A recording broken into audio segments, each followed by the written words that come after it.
আবার খারাপ খবর টেলিপাড়ায়।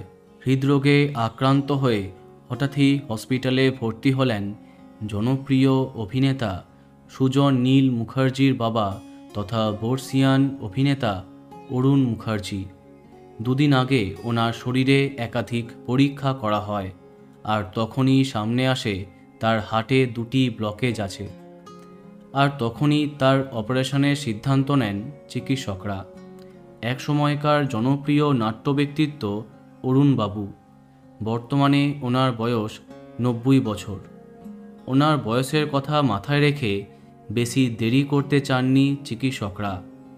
গতকাল ওনার হার্টে 2টি স্টেন বসানো হয়েছে।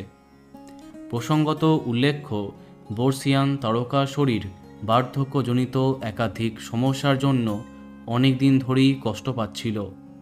বুধবার রাতে অস্বস্তি বাড়তে আরম্ভ করলে তড়িঘড়ি ওনাকে হসপিটালে নিয়ে যাওয়া হয়। অভিনেতা সুজন নীল মুখার্জিকে তার বাবার শরীরের অবস্থা সম্পর্কে প্রশ্ন করা হলে তিনি জানিয়েছেন, বর্তমানে তার বাবা একটু ভালো আছেন, যদিও এখন পর্যবেক্ষণের জন্য ডাক্তাররা তাকে আইসিইউতে রেখেছেন। বাবার সঙ্গে এখনও তার কথা হয়নি, তবে কাঁচের ঘরের বাইরে থেকে বাবাকে দেখেছেন তিনি। তো বন্ধুরা, ভিডিওটি এইটুকুই।